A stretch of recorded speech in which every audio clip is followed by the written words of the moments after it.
Hello hi, ഞാൻ ഉണ്ണികൃഷ്ണനാണേ. ഞാൻ ഇടയ്ക്ക് തിരുവനന്തപുരം സിറ്റിയിൽ പോയപ്പോഴത്തേക്ക് കഴിച്ച ഒരു ഷവർമയാണ് കേട്ടോ. ഞാൻ രണ്ടാമത് വന്നിട്ടാണ് ഈ ഒരു വീഡിയോ ചെയ്യുന്നത്. എനിക്ക് ഇഷ്ടപ്പെട്ടതുകൊണ്ട് മാത്രമാണ് കേട്ടോ ഇതിൻ്റെ വീഡിയോ എടുക്കാമെന്ന് വിചാരിച്ചത്. ചിക്കൻ്റെയും ബീഫിൻ്റെയും ഷവർമയാണ് അവരോട് സെർവ് ചെയ്യുന്നത്. വൈകുന്നേരം 3 മണി മുതൽ വെളുപ്പാങ്കാലം 3 മണി വരെ അവരോട് ഷവർമ കൊടുക്കുന്നുണ്ട്. അതിനനുസരിച്ച് ഷവർമയുടെ ക്വാണ്ടിറ്റി കൂടുതലാണ് അവർ ചെയ്യുന്നത് കേട്ടോ. ഞാൻ റൊമാലിയൻ റൊട്ടിയുടെ ഒരു ഷവർമയാണ് പറഞ്ഞത്. ഈ ഒരു ഷവർമ കാണുമ്പോൾ തന്നെ നിങ്ങൾക്ക് മനസ്സിലാവും അത്യാവശ്യം ക്വാണ്ടിറ്റി ഉള്ള ഒരു ഷവർമയെന്ന്. 147 രൂപയാണ് ഈ ഒരു ഷവർമയ്ക്ക് ചാർജ് ചെയ്യുന്നത്. 147 രൂപയ്ക്ക് എന്തായാലും വർത്താണ് കേട്ടോ.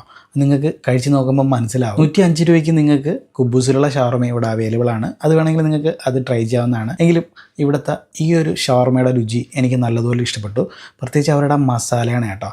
മസാല അധികം എരിവില്ലാത്തൊരു മസാലയാണ് അവർ ചെയ്തിട്ടുള്ളത്. സിറ്റിയിൽ നിന്ന് ഒരുപാട് ഷവർമ കഴിച്ചിട്ടുണ്ടെങ്കിലും ഈ ഒരു ഷവർമയുടെ രുചി വ്യത്യസ്തം തന്നെയാണ്. രാത്രിയിൽ ഡിന്നറിന് പകരം ഈ ഒരു ഷവർമ മാത്രം കഴിച്ചാൽ മതി കേട്ടോ, വയറ് വീർക്കാൻ വേണ്ടിയിട്ട്. ഈ ഒരു ഷവർമ കിട്ടുന്നത് അട്ടക്കുളങ്ങരയിലുള്ള ബ്രേക്ക് ടൈം എന്ന് പറയുന്ന കുഞ്ഞ് റെസ്റ്റോറൻറ്റിലാണ്. ഇവിടെ ഷവായി, ഷവർമ, കുഴിമന്തി എല്ലാം അവൈലബിൾ ആണ്. അപ്പോൾ നിങ്ങൾ ഇതുവഴി പോകണമെങ്കിൽ ജസ്റ്റ് ഒന്ന് ട്രൈ ചെയ്യാൻ മറക്കണ്ട.